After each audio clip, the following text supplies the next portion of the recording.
This was the line to get into Vice President Kamala Harris's rally in Glendale, Arizona tonight. Not making this up. This is the actual line. No edits here. Just keeps on going and going and going.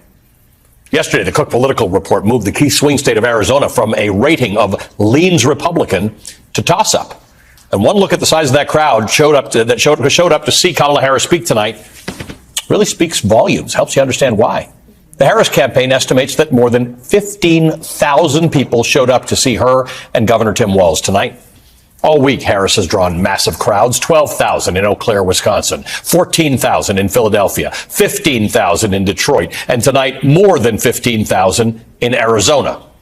People all across the country are legitimately excited about Kamala Harris. Some of it's organic.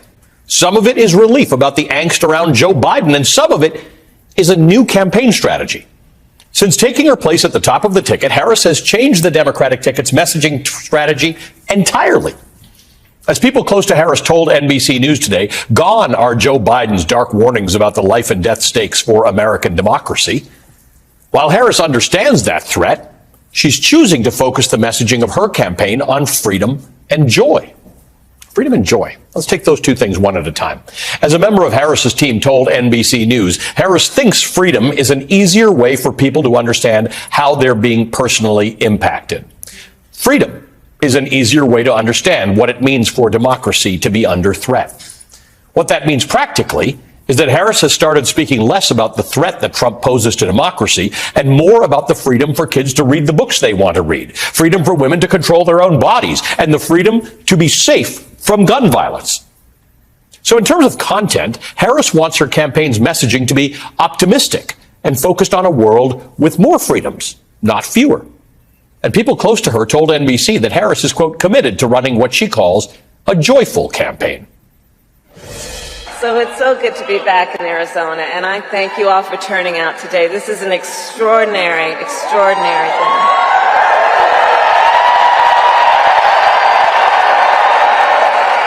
And Arizona, I'll also say this, as exciting as this is, we cannot lose sight of a really important fact.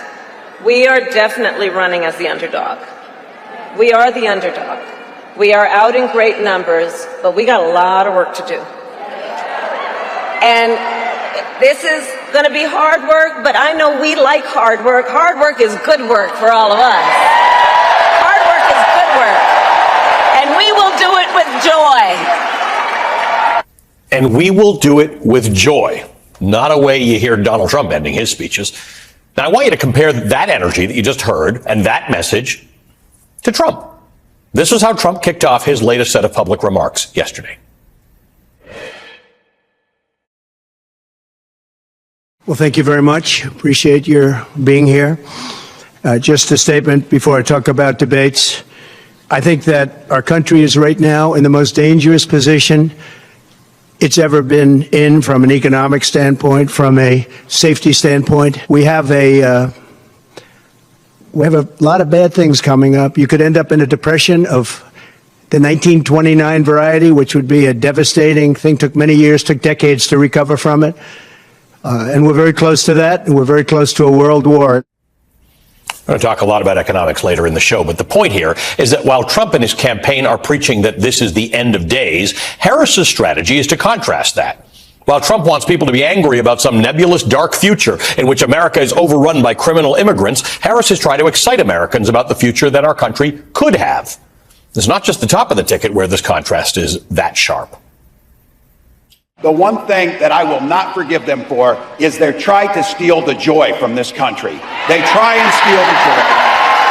But you know what? You know what? Our next president brings the joy. She emanates the joy. Tim Walz speaking at a rally in Detroit on Wednesday. You might remember that Donald Trump's running mate, Senator J.D. Vance, was also in Detroit on Wednesday. And while he was there, a Fox News reporter pitched him this softball. Listen to the question and to Vance's response. Criticized as being a little too serious, maybe angry sometimes. What makes you smile? What makes you happy? Well, I smile at a lot of things, including bogus questions from the media, man. I mean, look, I think if you watch a full speech that I give, I actually am having a good time out here and I'm enjoying this. But look, sometimes you got to take the good with the bad. And right now, I am angry about what Kamala Harris has done to this country and done to the American southern border. There's that fear again. No time to smile when you're preparing for the border invasion. Now, just in full disclosure here, I have to admit, as someone who has spent years covering the threat to our democracy that the MAGA movement and the big lie pose, the idea of not forefronting that aspect of this election surprised me. But today, the historian Ruth Ben-Ghiat, on whom I rely heavily for her expertise, which is the history of authoritarianism and fascist movements, circulated something that she wrote years ago that also surprised me. It was an article she wrote about how Chile won back its democracy from the authoritarian dictator Augusto Pinochet. Quote, hope may seem a flimsy thing to wield against autocracy, but it is the secret weapon of resistance and an essential lever of action, end quote. In 1988, Chile held a referendum to decide whether the dictator Augusto Pinochet would remain in power. Pinochet's military junta had destroyed voting registries and intimidated the public through force. But rather than focusing on the fear, the pro-democracy opposition focused on the joy.